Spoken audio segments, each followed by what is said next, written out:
नमस्कार, news one India देख रहे हैं आप और आपके साथ मैं हूं अंशिका पाठक। इस खास बुलेटिन में हम बात करेंगे राष्ट्रीय राजधानी दिल्ली की, जहां स्वास्थ्य मंत्री सत्येंद्र जैन ने कहा कि दिल्ली में पिछले 3 दिनों से लगातार रोजाना आने वाले कोरोना के मामलों में कमी आई है। वीकेंड कर्फ्यू कारगर साबित हो रहा है क्योंकि कम लोग अपने घरों से बाहर निकल रहे हैं। प्रतिबंधों की वजह से कोरोना का जो प्रसार है वो कम हो रहा है और मामलों में भी कमी आ रही है, लेकिन सरकार मामलों के रुझान को समझने के लिए अभी भी सतर्क है। स्वास्थ्य मंत्री ने बताया कि अस्पताल में भर्ती कोरोना के अधिकांश मरीज ऐसे हैं जिन्होंने या तो टीका नहीं लगवाया या फिर उन्हें कोरोना के अलावा भी अन्य बीमारी है। दिल्ली में मौजूदा स्वास्थ्य व्यवस्था अच्छी स्थिति में है। हम किसी भी तरह की परिस्थितियों से निपटने के लिए पूरी तरह तैयार हैं। उन्होंने कहा कि दिल्ली में पिछले 3 दिनों से लगातार रोजाना आने वाले कोरोना के मामलों में गिरावट देखी जा रही है। 14 जनवरी को दिल्ली में 24,383 मामले दर्ज किए गए थे, जबकि 15 जनवरी को 20,178 नए मामले दर्ज किए गए हैं। आज दिल्ली में लगभग 17,000 नए मामले दर्ज किए गए हैं। कोरोना के मामलों में गिरावट का मुख्य कारण वीकेंड कर्फ्यू और मौजूदा कड़े प्रतिबंध हैं। दिल्ली में मामलों में कमी आ रही है, लेकिन सरकार अभी भी ट्रेंड समझने के लिए कुछ दिन तक कोविड के मामलों पर कड़ी नजर बनाए हुए है।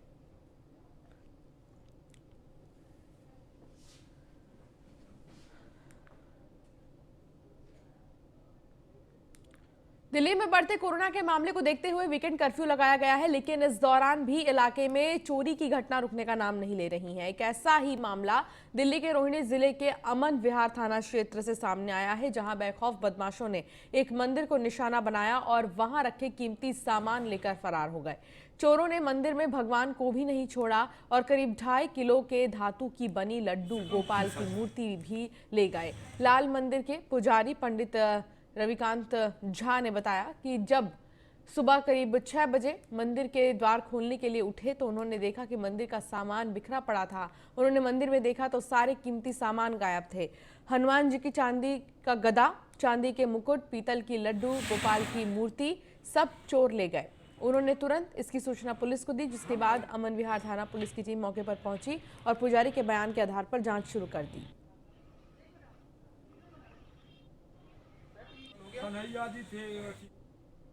ये लाल मंदिर है, बता रहे हैं जो लाल मंदिर नीति विहार जो बता रहे हैं चोरी हुई है। हाँ। कब की बात है और कैसे क्या हुआ? रात के मैं 4:30 बजे 3:30 बजे करीब में 3:45 बजे उठा था बाथरूम के बाद। अभी मंदिर 6 बजे खुलता है, तो 6 बजे खुलता है तो हम लोग अपना भाई चले गए। फिर बाथरूम करके उस समय कुछ नहीं हुआ था, उस समय मेरा मंदिर सब लगा हुआ था। फिर जाके मैं सो गया। फिर 5:45 बजे मैंने कहा जो भाई मंदिर अब उठ गया, मंदिर खोलने के लिए भांजा है, उसको मैं बोला जो चलो मंदिर खोल लें। भांजा आया मंदिर खोलने के लिए। मेरा थोड़ा तबीयत भी ख़राब था, ब्लड प्रेशर थोड़ा 180 करीब हो गया था, तो मेरा शरीर थोड़ा भारी लग रहा था। मैं भांजा को चलो मंदिर जाके खोल दो, गेट खोल दो, मंदिर खोल दो, आप पूजा उठते हैं, मैं भी उठता हूँ, आप पानी थोड़ा गर्म लगा देना जो मैं नहा स्नान करूँगा। वही गाजीपुर में बम विस्फोटक पदार्थ मिलने से दिल्ली अलर्ट कर दी गई है। इसको लेकर बीट ऑफिसर उन लोगों के बीच जाकर जागरूक करने का काम कर रहे हैं। ऐसा ही गोकुलपुरी थाने के चमन पार्क बीट के कांस्टेबल दयानंद और कांस्टेबल विनय ने लोगों के बीच में जाकर 26 जनवरी को मध्य नजर रखते हुए लोगों से कोई भी संदिग्ध वस्तु मिलने पर तुरंत पुलिस को सूचना देने के लिए जागरूक किया है। तो चमन पार्क क्षेत्रीय जनता ने भी दिल्ली पुलिस से बातचीत की है और आश्वासन देते हुए बताया कि अगर कोई भी क्षेत्र में संदिग्ध वस्तु दिखाई देगी तो वो तुरंत 112 पर या फिर अपने क्षेत्रीय पुलिस को सूचना देंगे।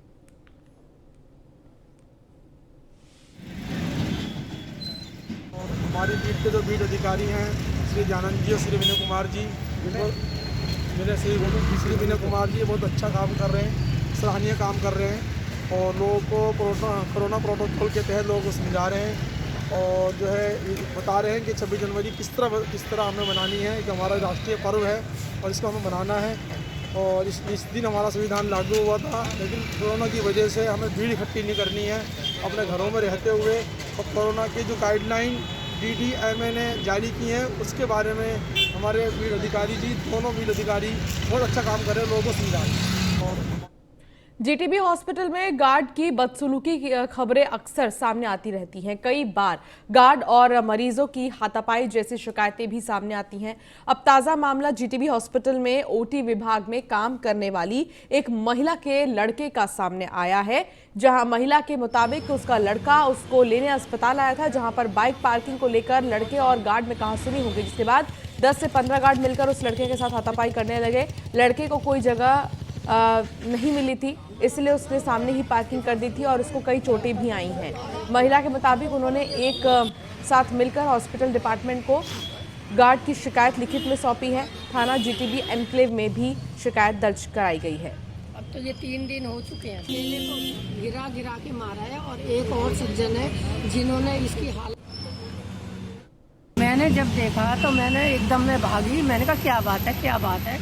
तो 10 गार्ड मेरे बेटे से छुपटे हुए थे, चारों तरफ से घेरा हुआ था इसको बाइक के समेत। हाँ, बाइक के समेत घेरा था। उनका सुपरवाइजर था कोई त्यागी करके, उसके साथ 10 गार्ड थे। तो उन्होंने सबने गर्मा गर्मी करके, फिर मैंने भी उनको बोला, मेरा भी उन्होंने रिक्वेस्ट नहीं करा। मैंने भी कहा कि मैं हूँ ड्यूटी पे, मेरे को लेने आया है, क्या बात है, क्या करना चाहते हो आप, क्यों ये तंग कर रहे हो भाई ये यहाँ नहीं खड़ा होगा तो यहाँ क्या है, यहाँ पे पार्किंग नहीं, कुछ नहीं, कोई गाड़ी नहीं, कोई गेट नहीं, बिल्कुल बाहर गैलरी की तरफ खड़ा है 5 मिनट के लिए, उसके बावजूद भी तुमको सब्र नहीं है। दक्षिण पूर्व जिले के थाना अमर कॉलोनी की टीम ने एक अपराधी चांद बाबू को गिरफ्तार किया है। उसकी गिरफ्तारी के साथ ही उसके पास से एक बटनदार चाकू भी बरामद किया है। बता दें कि सिपाही गिरीश कुमार और विनोद थाना क्षेत्र में पेट्रोलिंग पर थे। गश्त के दौरान ओखला रेलवे सेंटर के पास एक व्यक्ति पुलिसकर्मियों को देखकर छुपने की कोशिश करने लगा था। शक होने पर दोनों पुलिसकर्मियों ने रोककर पूछताछ की, जिसके बाद आरोपी ने खुद को शराबी और नशीले पदार्थों का आदी बताया। उसने बताया कि राहगीरों को चाकू की नोक लूटने की फिराक में था। फिलहाल आरोपी को गिरफ्तार कर पुलिस ने जेल भेज दिया है।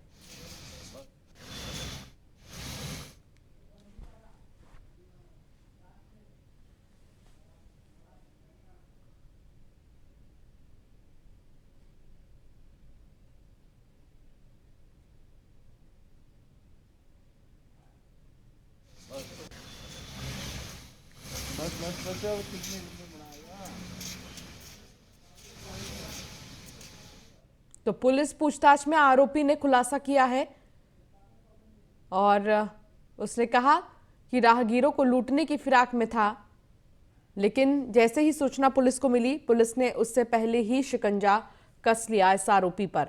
इस आरोपी के तार कहां-कहां जुड़े हैं, इस बारे में भी पुलिस पूछताछ कर रही है। दिल्ली में साप्ताहिक कर्फ्यू का दूसरा हफ्ता है, लेकिन दिल्ली में कोरोना के केसों में कमी नहीं आ रही है। शनिवार को भी 20,000 के करीब पॉजिटिव केस सामने आए हैं। कर्फ्यू में लोगों ने अपने दुकानें भी बंद कर ली थी, लेकिन जिन लोगों को कर्फ्यू में छूट दी गई है वो दुकानदार भी काफी परेशान हैं। उनके सामने भी रोजी रोटी की दिक्कतें आ रही हैं। दुकानदारों का कहना है कि इस समय लोग बाहर नहीं निकल पा रहे हैं, इसलिए दुकानदारी नहीं हो पा रही है।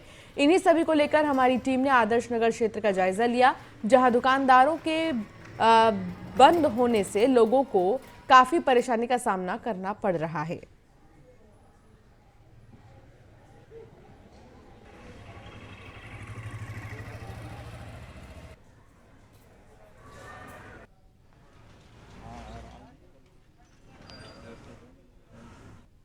हिसाब से बहुत फर्क है, ना कोई आदमी आ रहा है ना कोई जा रहा है, इस वजह से बिल्कुल फर्क पड़ रहा है। और ठंड भी कुछ ज़्यादा है, इस मारे भी ग्राहक कोई नहीं निकल रहा। जो और दिन होते हैं उसमें और जो 2 दिन है उसमें कितना फर्क पड़ गया? भाई फर्क तो पड़ता है। आज मेरी 300 रुपये की सेल है, कल 1200 रुपये की सेल थी। लेकिन ये बताएं, जो सरकार ने ये 2 दिन का कर्फ्यू लगा रखा है, आपके हिसाब से ठीक है? कर्फ्यू भैया ये एक तरफ से ठीक भी है और बिल्कुल दूसरी तरफ से काम तो बिल्कुल है नहीं, खत्म हो गया काम तो। काम धाम में तो पूरा फर्क पड़ चुका है। उधर 8 बजे दुकानें बंद हैं, भूखे मरने की नौबत आई हुई है। अब वो चाहे मोदी सरकार हो, चाहे केजरीवाल सरकार हो, चाहे कोई सरकार हो, पब्लिक ने मरना ही है। पब्लिक का कोई नहीं सोच रहा, अपना सोच रहे सब।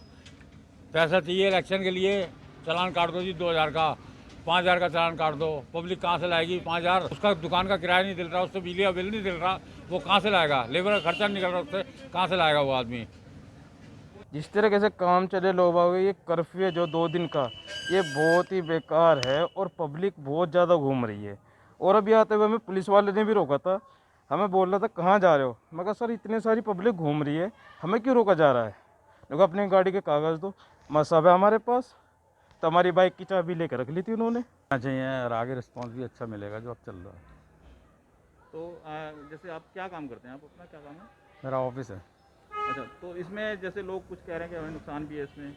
नुकसान तो देखो जो प्राइवेट काम है वो तो सबके हैं ही है नुकसान, बाकी 2-4 दिन की तो बात आदमी जो कर भी लेता है, और आगे आदमी क्या कर सकता है, मजबूरी भी है सबकी। मजबूरी भी है, प्लस ये है कि देखो अपनी जान से बढ़ के तो नहीं है।